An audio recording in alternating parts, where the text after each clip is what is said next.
This is the Baunfire Gaming Podcast, episode 364. I am your host, Morgan, aka Bon Diesel, and this week we'll be talking about the Game Awards nominations, the Xbox Partner Showcase, Half-Life 3 teases, and much more.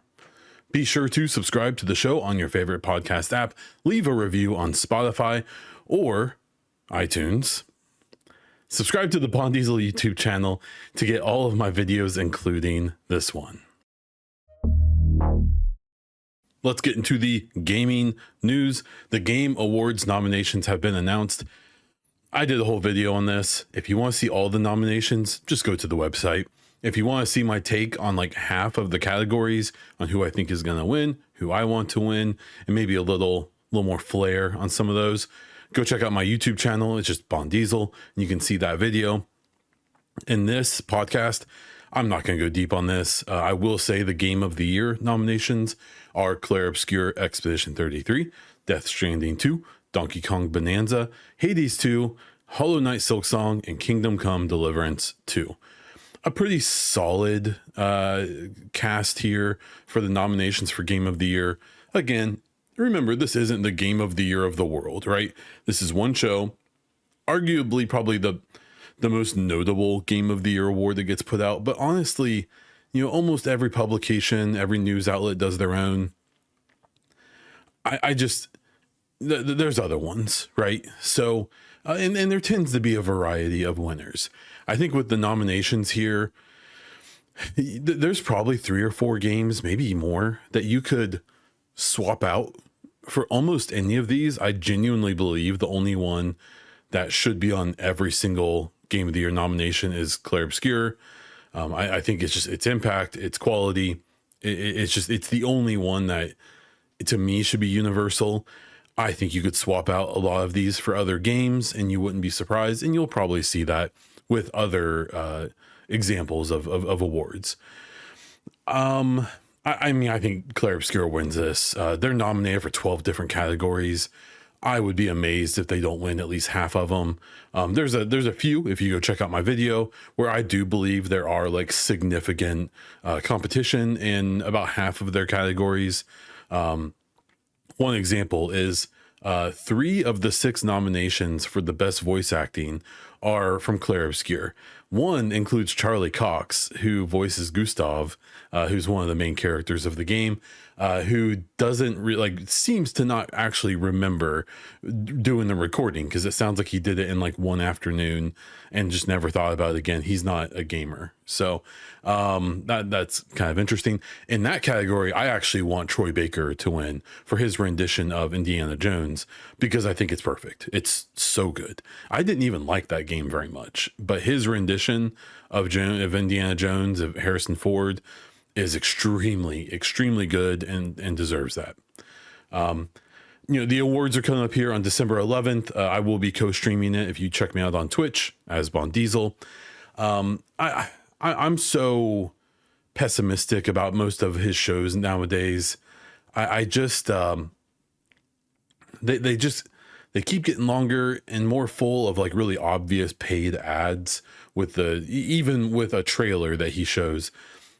My opinion is that all of his shows, Summer Game Fest, Gamescom, especially the Game Awards, always opens up with like 1 or 2, maybe somewhat interesting trailers. Always wraps up with 1 or 2 interesting reveals or trailers. And then the middle is like, there may be something cool here and there, but it's literally just fluff. And genuinely seems like, you know, there's always a good, like in the Game Awards, the middle hour will basically all be either straight up ads from like various brands and stuff, or will be game trailers where the publishers or the studios just clearly paid to be there. It's always the same, just slop, you know, MMOs or you know, these kind of like free to play gotcha games and stuff like that. And it's just, I don't know. I find it hard to be too excited. And then the Game Awards part is tough because he like puts so little emphasis on the awards in the Game Awards. Half of the awards get given out like not even during the show, or literally they'll give out like 4 awards when they come back from an ad or a trailer, and it'll be for stuff like, you know, like art direction or something, like, you know, a fairly significant award that you would assume we're going to hear from the studio or someone, you know, will receive the award. And then it just ends up being Jeff's co-host just listing off a list of winners, and then they move on so that Jeff can bring on some famous person that he paid to be there who clearly has no interest in video games to you know, dance like a monkey on stage for 10 seconds. And then you know, I like watching them because there are occasionally, especially for the Game Awards, you know, the most likely time we're going to get a big announcement will be the Game Awards, right? I think the craziest one we could get would be the next Xbox. I think that would be the craziest trailer we could see. There seems to be a possibility that we may see Half-Life 3 revealed there. I honestly don't think Valve needs the Game Awards to announce that game. I think that, especially with the older folks like myself, if that game gets announced, Valve could just put out a trailer and post a tweet. And it's kind of like Rockstar to a point. Like when they need to advertise Grand Theft Auto or Red Dead, they just put out a trailer and a tweet, and it gets billions of views or whatever, you know. So I just, the Game Awards are just tough because I don't think that Jeff is a very good ambassador for gaming. I think he's somehow comes off as even more disconnected and corporate than like the ESA did. And the ESA is a literal lobbyist, like a lobbying body in the United States that like kind of tries to protect the interest of gamers. They're more trying to protect the corporations that make games and lobby in their interest. Jeff just, I don't know. I just don't feel like he's real, and he just seems like he uses these things as a vehicle to rub shoulders with famous people and to, you know, make sure he has his Kojima moment with every show he does, and wear his, you know, $400 shoes, and that I don't know. I'm definitely a little burned out on Jeff Keighley maybe. And it's just frustrating because I think there's, I've talked about it before, but you can tell like so many podcasts and like journalists and news outlets and stuff like that are like horrified to criticize Nintendo for anything, because Nintendo will put you in Nintendo jail. You will not get any more review codes. You will get no invites to press things, nothing. If you anger them kind of at all. They're also like the most litigious, you know, gaming platform, and it's not even close, right? And I almost feel like people treat Jeff in a similar way with like kid gloves of like, you know, even though he probably isn't really that influential in gaming, at least if you're a journalist or a content creator or an influencer or whatever, he is good company because he does know a lot of the right people. And it just seems like that makes it, you know, you see people so unwilling to truly criticize the Game Awards and Gamescom opening night live and Summer Game Fest. You may see people be kind of unenthusiastic about them, or maybe even lobby some light criticisms toward them. But it's like people seem so terrified to actually criticize, not to mention with this other stuff it's come up with how he's treated people who actually won awards and treated the new class in gaming or whatever that he isn't even doing this year. It just puts a weird thing on the show. Now, at the same time, it's really cool to see a studio win Game of the Year and go up and cry and be excited about winning this award. That's awesome. And that's why I still watch. And, you know, and obviously for the occasional big announcement. So the Game Awards, they're coming up here in a couple weeks. I'll be watching them. If you want to watch them with me, we'll see what happens. Xbox had a partner showcase. This wasn't anything huge. I think the biggest announcement was like Dave the Diver DLC, but it was interesting. I'm going to be honest. I didn't even notice any games that I really thought to write down and talk a lot about. But I think what I prefer to talk about is just them doing this in general is cool. PlayStation just did something similar. I think that was more focused on like Japanese and Asian studios. And it's just this kind of like indie showcase of, hey, here's 25 games that you probably wouldn't have heard of otherwise. You know, for the average person, maybe only one or two of these games actually hits and has your interest and is something that you can get into.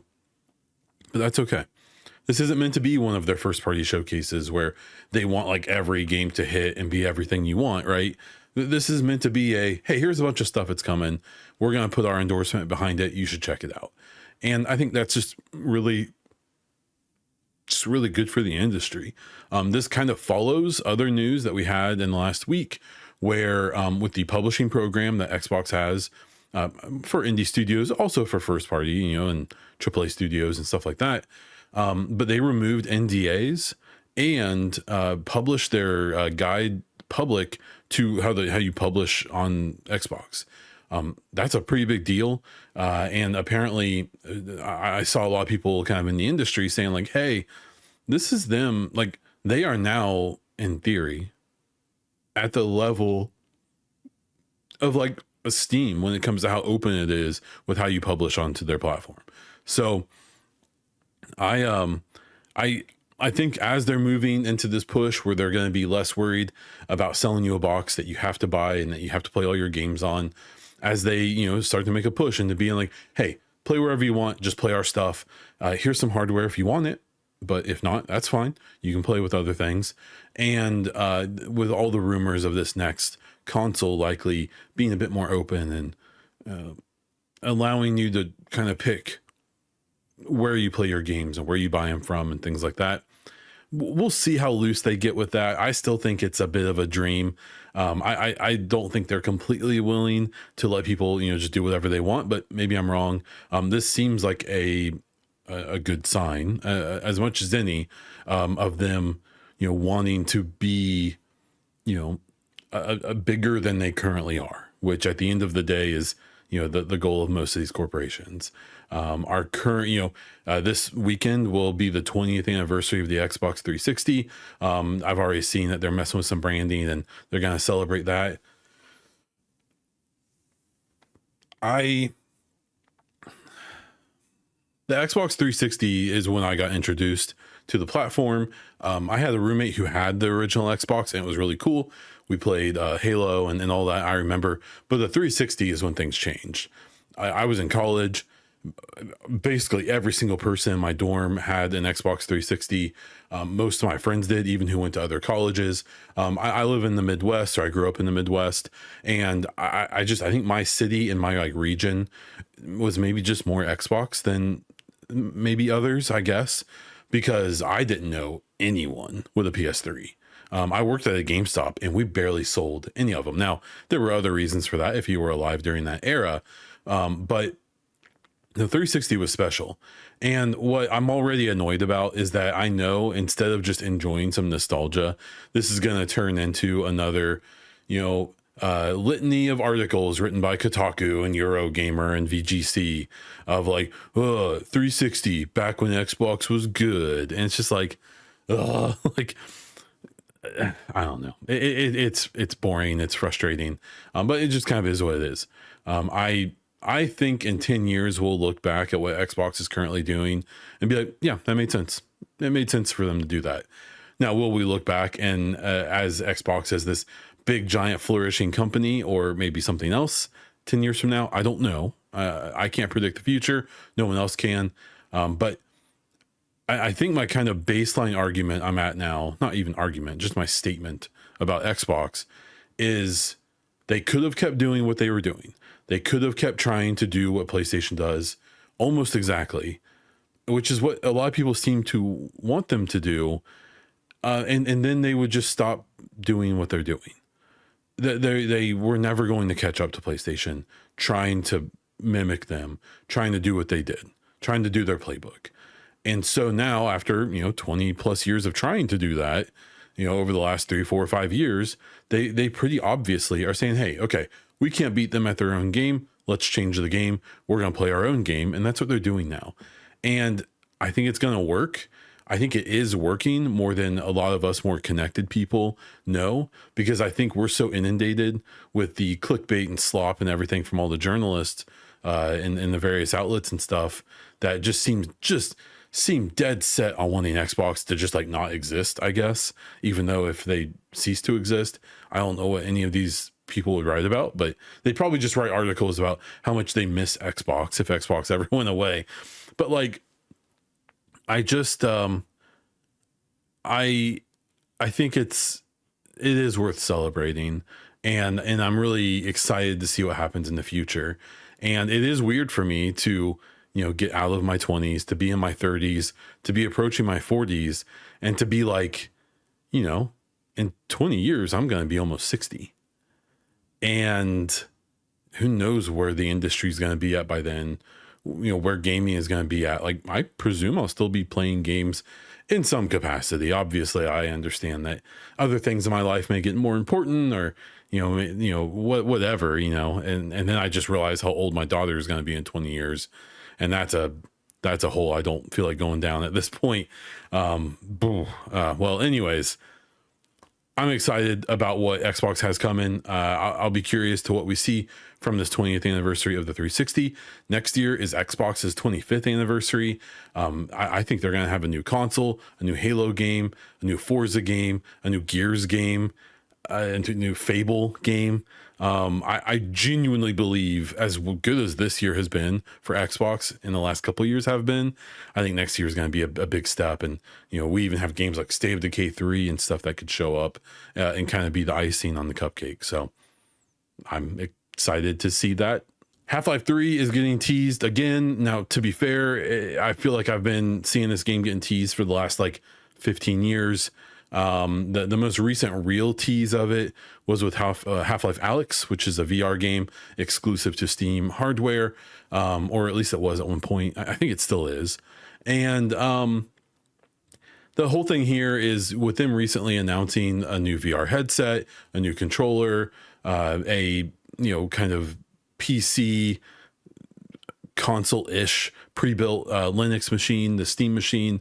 There's a lot of people who think that they're likely going to also announce Half-Life 3.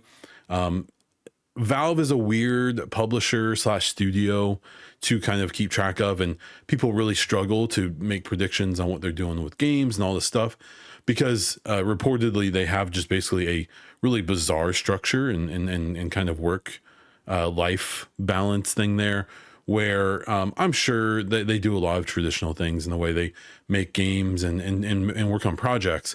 But it's the rumor has always been that, like, when you work at Valve, you just kind of do whatever you want, or that you can move from one project to another, or do your own project if you want, as long as it seems viable.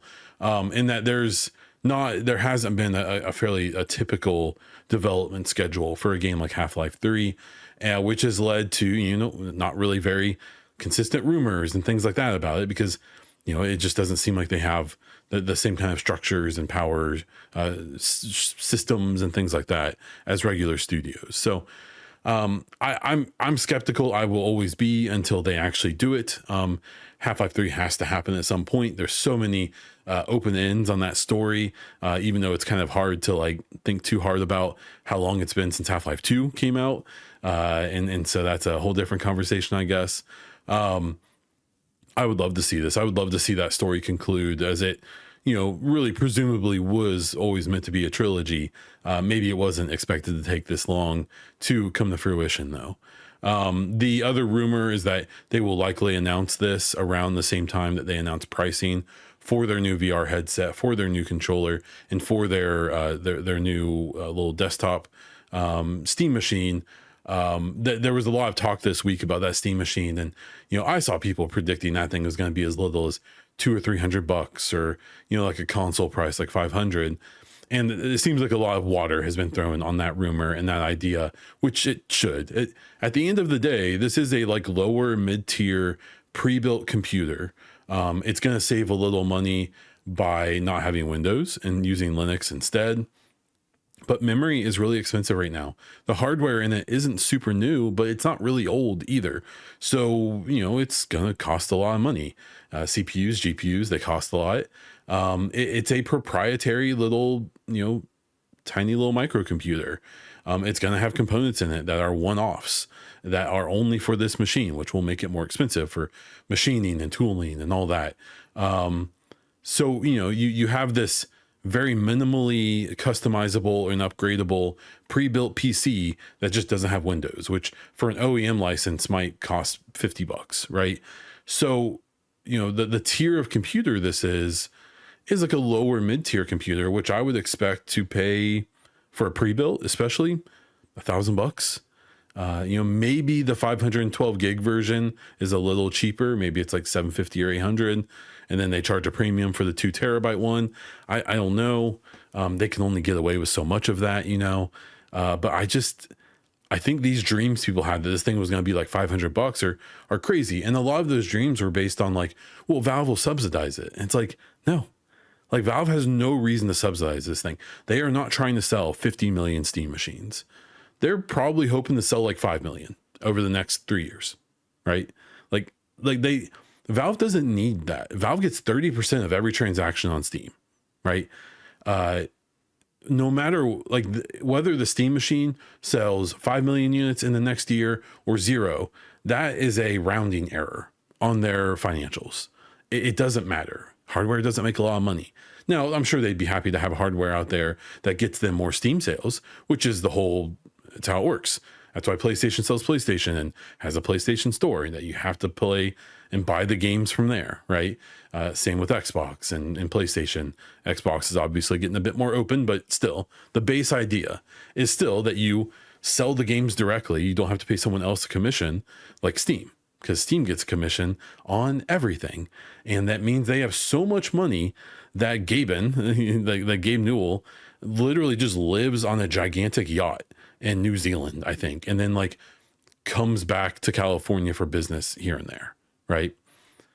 It's these hopes and dreams by people that the Steam machine is going to be like the new console.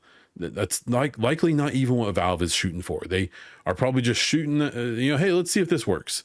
Put out a machine, see how much it sells, either make more of them or don't, just like they did last time. So look, if Half-Life 3 comes, I'll be overjoyed. I'll be super pumped. I'm just not holding my breath because, I've been hurt before. Call of Duty Black Ops 7 is using AI. So after it's released last week, I checked it out for a minute. I normally love the Call of Duty single players, and I struggle to even play the first level because basically it's Warzone. You've got health bars, it's co-op only. You can't play it by yourself, or you can technically play it by yourself, but it's definitely meant to be played with a team. But it's always online. It matchmakes you with other people if you don't have your own. And that's just the single player experience of a Call of Duty game now. And that friggin' sucks, especially after Black Ops 6 was amazing last year. Such a fun story. And, they really jacked it up, unfortunately. So, it's interesting because this AI story is mostly a multiplayer. You have your gamer card, like your game with your username on it and some of your stats, or you get to kind of customize it, what kind of background it has, little effects it has and things like that. And it looks like a bunch of the ones they have are straight up just AI generative, images. And they came out and said, yeah, that's what it is.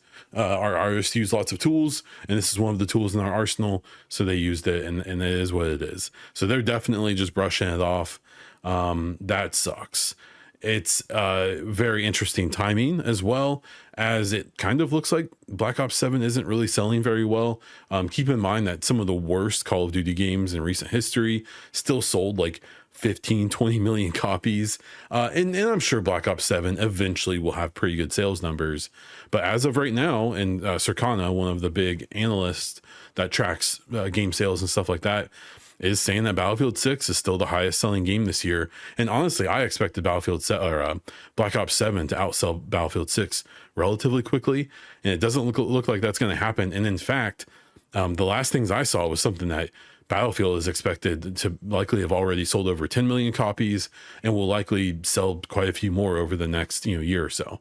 I did see some people being weird about like, oh, look how much Battlefield's numbers have dropped on Steam. Mind you, they probably still sold a bunch of copies on Xbox, on PlayStation, but and maybe even through the EA store to a point on PC. But it's the like average player, even in the middle of the day on a weekday, for Battlefield 6 is over 200,000 players. That is bonkers. That is insane for any game.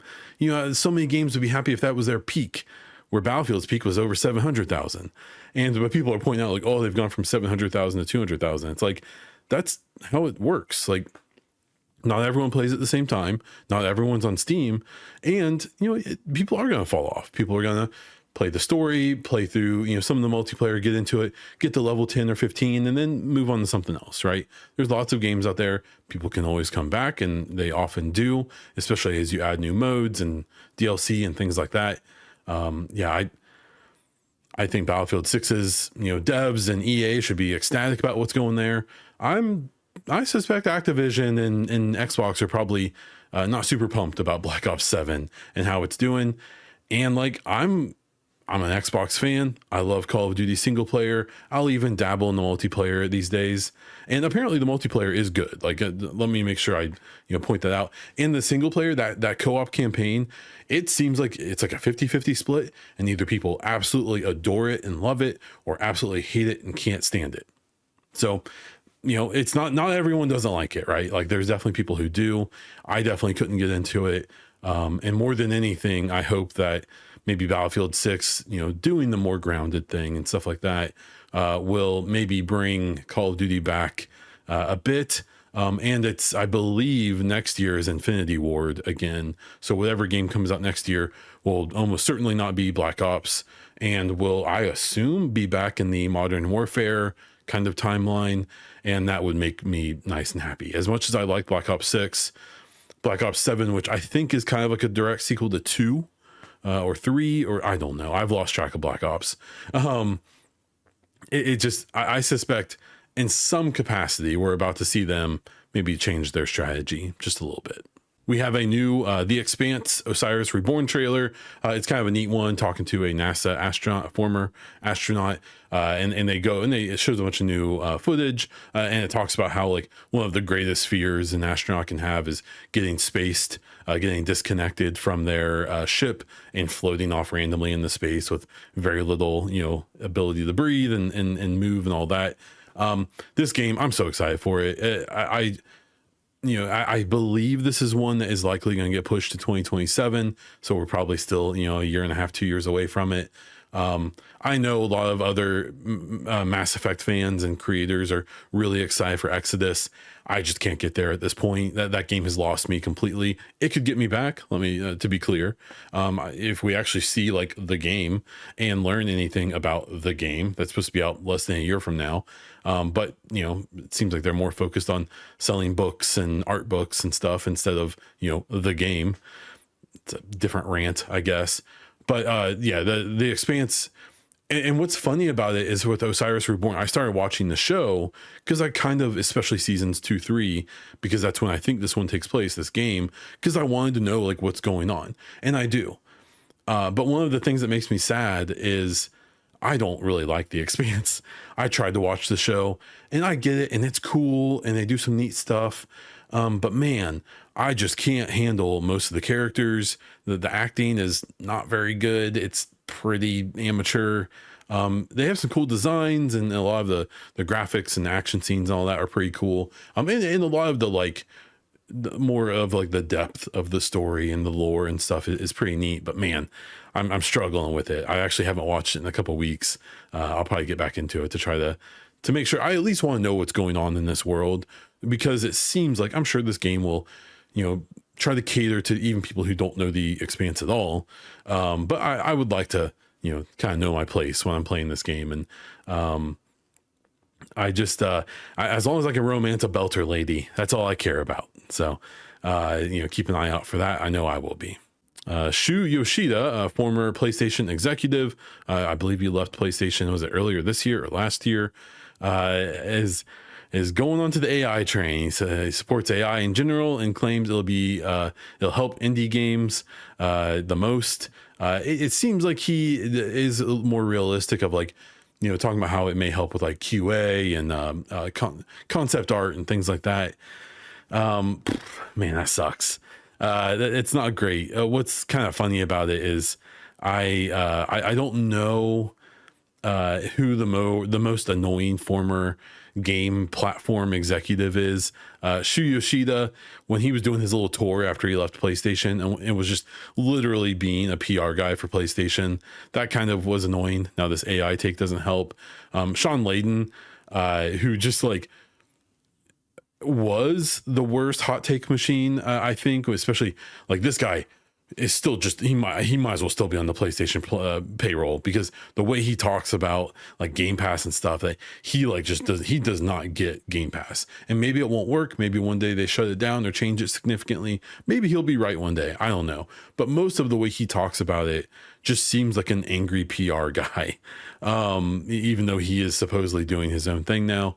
And then we have our newest contender, Mike Ybarra, who's actually a former Xbox guy, and I believe he was at Blizzard as well.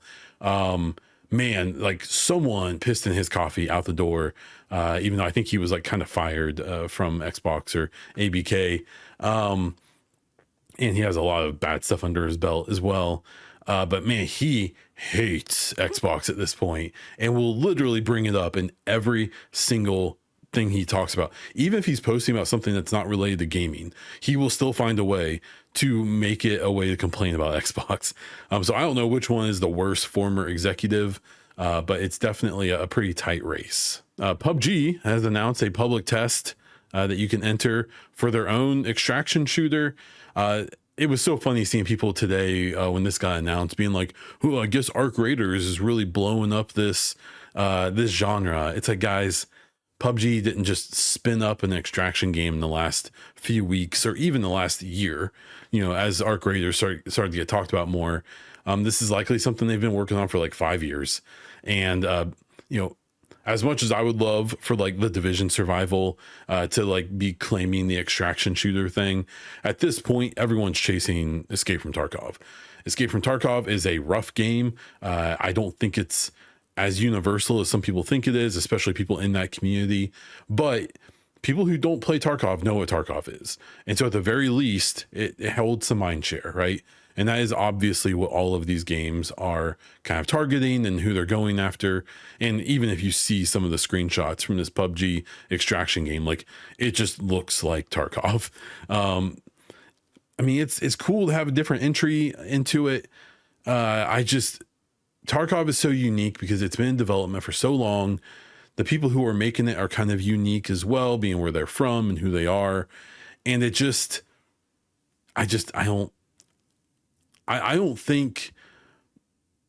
Tarkov is like a flash in the pan. I think it's a unique circumstance that can't be replicated, especially by a big like AAA dev or a more substantial like established publisher, because they just would never be willing to allow a studio to be as inept and bad at what they do as Battlestate Games is, long enough where they may eventually make money, like it seems like Tarkov has. It's just a unique situation with kind of like a Larian, where they are their own developer and publisher, and that lets them get away with a lot of things that they wouldn't normally. And I don't know. But yeah, this PUBG thing, I mean, it's interesting. It still feels like it's like 2-3 years late to even just announce it, even though people will be able to play it soon.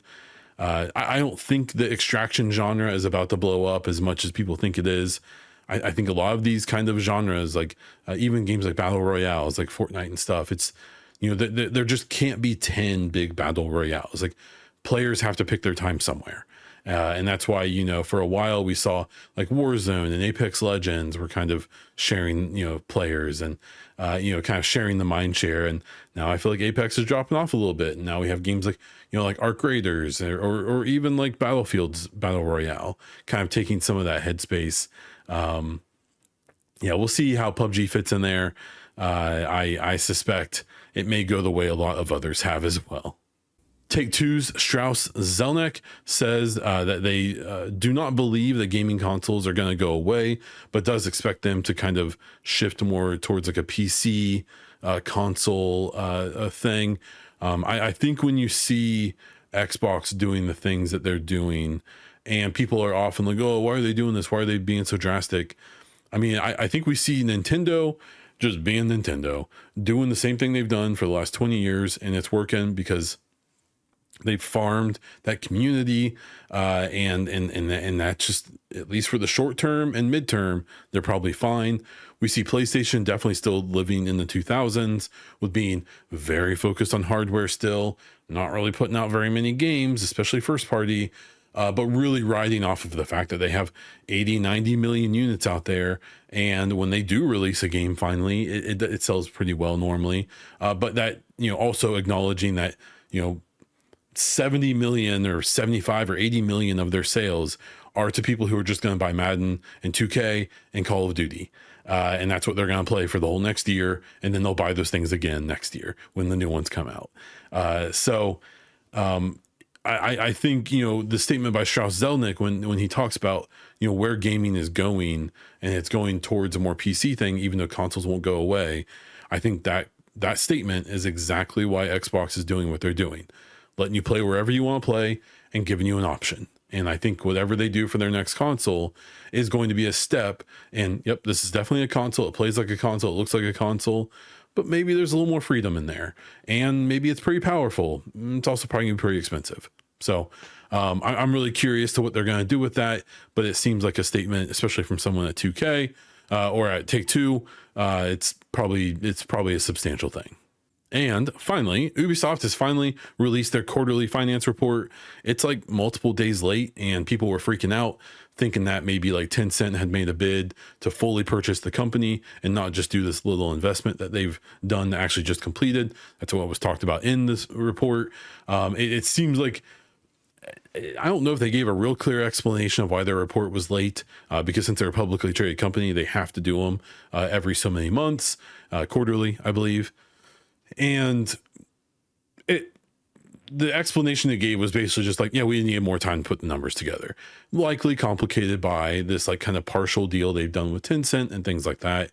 There wasn't really anything huge here. I just thought it was notable because for a minute it seemed like, oh man, Ubisoft's like actually gone now. Like they're fully getting bought out and it is over, but that is not what happened. And for the people who work there, at least for now, I think that's a good thing, and I'm happy for them. And with some content updates, like I said before, I will be doing a Game Awards stream on December 11th. I believe it's 7 p.m. Eastern time. So, mark that on your calendars. Come and hang out with me. I'll be posting all over with a link to my Twitch. It's just twitch.tv/BondDiesel. So you can come hang out and we can see what gets revealed or what doesn't at the Game Awards. And I'm hoping to be able to stream a little bit more. I've been pretty dry with streaming for the last couple months. Just busy time of the year for me, especially with family and schools and work and all that stuff.